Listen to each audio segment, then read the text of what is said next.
ድንግል ማርያም ተመሊኡ ልበይ ፍቅሪ ድንግል ማርያም ተመሊኡ ልበይ ሞት አይርእኔ ብሩህ ሕይወተይ ሞት አይርእኔ ብሩህ ሕይወተይ ፍቅሪ ድንግል ማርያም ተመሊኡ ልበይ።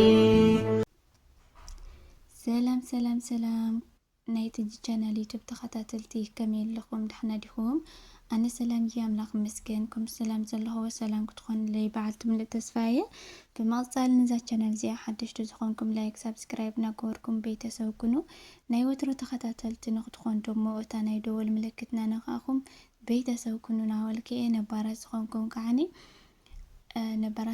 ደኣኒ ሃናፂ ዝኾነ ሓሳባትኩምን ምትውዋዕኹምን ኣይፈለየና ናወልክየ ሎማዓንቲ ሒዘልኩም መፀ ዘለኹ ደሞ ተስፋ ዝቆረፀ መንእሰይ ትብል መሃሬት እያ ኢለ ንዓይኒ መሃረት እያ ዝሮ ንዓኹም ለደስ ክትለኩም ተስፋ ይገብር ማለት ደቂ ዓበይቶይ ናብኡ ክብለኩም እቲ ተስፋ ዝቆረፀ መንእሰይ ሓደ ቦና ምስ ረኸብዎ እንታይ በሎም እንታይ ኢሎምዎ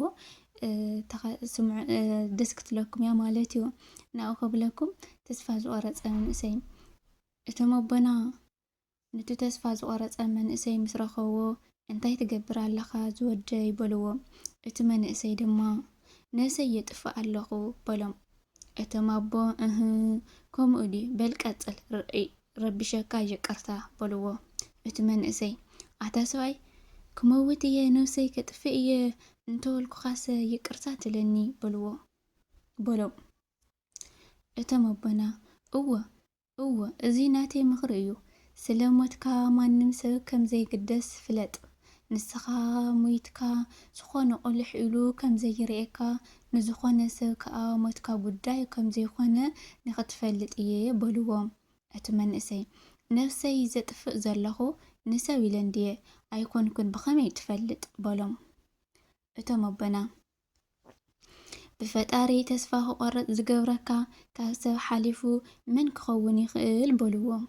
እቲ መንእሰይ ብፈጣሪ ተስፋ ከም ዝቆረፅኩ ብምንታይ ፈሊጥካ በሎም። እቶም ኣቦና ሰብ ነብሱ ዘጥፍእ ብፈጣሪ ተስፋ ምስ ዝቆረፀ እዩ።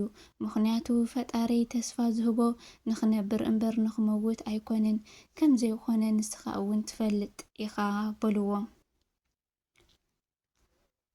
እቶም ኣቦና ኣብ ፈጣሪ ከዓ እንዳሞትካ ተስፋ ኣይትገብርን ኢኻ በልዎ። እቲ መንእሰይ ናይ ፈጣሪ ተስፋ ግን ብምንባር ዝርከብ ይመስለካ በሎም። እቶም ኣቦና ሞይትካ ኸ እንታይ ትረክብ በልዎ። እቲ መንእሰይ ሕራይስከ ነቲ ዝፀበዮ ተስፋ እንተዘይሞፂኸ በሎም። እቶም ኣቦና ወላ ኣይምፃእ ካብ ሞት ትረኽቦ ነገር ኣሎ ድዩ በልዎ። እቲ መንእሰይ እንድዒ በሎም።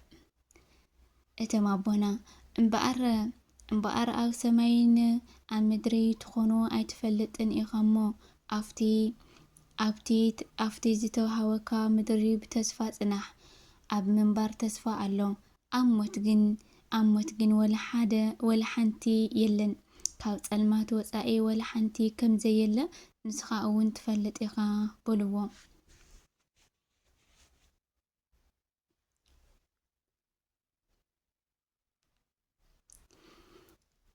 እቶም ኣቦና ኣብ መወዳእታ ከምዚ ክብል ነቲ መንእሰይ ምኽሮም ካብ ሞት ምንባር መረፅ በልዎ።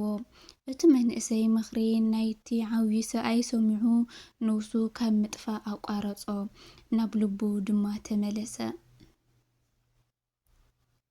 ስለዚ ሕዋተይ ንሕና እውን ሎሚ ኣብ ህይወትና ብዙሕ ተስፋ ዝቆርፅ ነገር ክገጥመና ይኽእል እዩ። ግና ብእግዚኣብሔር ፍጹም ተስፋ ክንቆርፅ የብልናን። ነቲ ፈጣሪ ዝፈጠራ ስለዚ ሕዋተይ ንሕና እውን ሎሚ ኣብ ህይወትና ብዙሕ ተስፋ ዝቆርፅ ነገር ክገጥመና ይኽእል እዩ። ግና ብእግዚኣብሔር ፍጹም ተስፋ ክንቆርፅ የብልናይ። ነታ ፈጣሪ ዝፈጠራ ነብሲ እውን ብዓና ኣይነጥፍ እያ ዋናኣ ክስካዕ ዝፅዋዓ ናይ ሎማዓንቲ እዚኣ ትመስል ሓፀሪር መራርን ዝኾነት መሃሪትን ዝኾነት ኢለ ዝሓሰብክዋ እየ ማለት እዩ እና ላይክ ሰብስክራይብ ነገርኩም ኣተባብዕና ኢኹም بخالي بديش كاوز مصاكم دمو سسناي نعخم يخنلكم سناي معلت سناي مشت بغرد قد مريم تملي والبي بغرد قد مريم